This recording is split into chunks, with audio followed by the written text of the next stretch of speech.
میں حسن کو شامیوں کے حوالے کرتے ہیں. توجہ فرمائیں. احتجاج، کتاب الاحتجاج، مرحوم طبرسی کی کتاب الاحتجاج، اس کے اندر جلد دوم میں احتجاجات امام حسن میں یہ روایت جو بارہا اس کا متن تفصیل کے ساتھ آپ مومنین کی خدمت میں پڑھا ہے، موجود ہے. آپ رجوع کر سکتے ہیں کتاب کی طرف بھی اور اس گفتگو کی طرف بھی. امام علیہ السلام نے وہاں پر اپنی صلح اور مصالحت کے اسباب بیان کیے. میں نے کیوں معاویہ کے ساتھ صلح کی ہے؟ فرماتے ہیں اس لیے صلح کی ہے کہ دو اغتیال، دو منصوبے، دو پلاننگ میرے سامنے آئیں. میں نے دیکھا کہ دو منصوبے ہیں، ایک میرے دشمن کی اور ایک میرے ساتھیوں کی. ہا اولا کہہ کر میں نے کئی عرصے تک سینسر کر کے یہ روایت پڑھی ہے. عزیزان، ایک عرصے تک سینسر کر کے یہ روایت پڑھی ہے. بعد میں خود میرے اپنے ضمیر نے ملامت کی کہ کس لیے سینسر کر رہے ہو، کس کے ڈر سے کر رہے ہو، کس کے خوف سے کر رہے ہو. پھر پوری روایت پڑھ دی بغیر سینسر کے. جیسی امام حسن نے فرمائی تھی ویسی کئی دفعہ پڑھی ہے وہ روایت. وہ جملہ کیا تھا؟ یہیں پر اس روایت میں تھا ہا اولا سے آگے جرت نہیں ہو رہی تھی پہلے مجھے پڑھنے کے لیے، لیکن پھر پڑھ دی وہ روایت. وہ کیا تھی؟ ہا اولا الذین یقولون انہم شیعتنا، یہ سب جو کہتے پھرتے ہیں کہ یہ میرے شیعہ ہیں. پھر ان کا اغتیال، ان کا منصوبہ، ان کا دام فریب میرے سامنے آیا کہ یہ کیا سوچ رہے ہیں.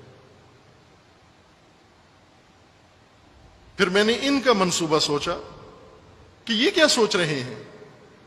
دونوں کا جب میں نے رکھ کے پرکھا، موازنہ کیا، اپنے دشمنوں کا اور اپنے شیعوں کے دونوں کے منصوبے دیکھے، تو مجھے دشمن کا منصوبہ بہتر نظر آیا. کیوں؟ کہ میرے اپنے شیعوں نے میرے لیے جو منصوبہ بنایا تھا اس کے اندر بہت ذلت تھی.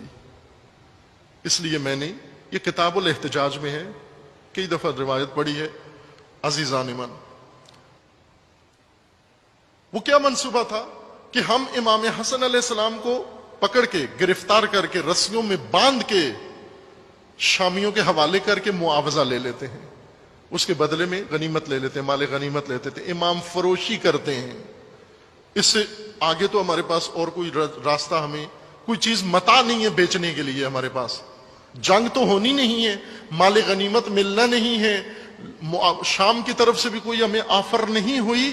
آخری اب یہ اپنا لشکر بھی لوگوں نے لوٹ لیا، اس میں بھی کچھ نہیں بچا. آخری متاع ہمارے پاس یہی بچا ہے کہ امام کو دشمن کے حوالے کر کے اس کا معاوضہ لے لیں. یہ کن لوگوں نے کیا؟ یہ تاریخ میں وضاحت کے ساتھ لکھا ہوا ہے. بہت دو ٹوک میں، تاریخ نے سینسر نہیں کیا، وضاحت کے ساتھ لکھا ہوا ہے.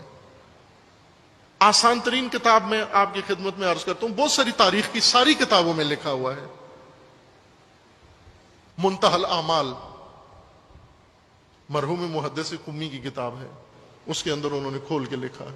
البتہ جنہوں نے لکھا ہے ساتھ پھر توجیہ بھی کی ہے، اس کی تعویل بھی کی ہے، اس کو اوپر پردہ ڈالنے کی بھی کوشش کی ہے، لیکن اصل مطلب بھی لکھ دیا، نام بھی لکھ دیا، طبقہ بھی لکھ دیا، گروہ بھی لکھ دیا.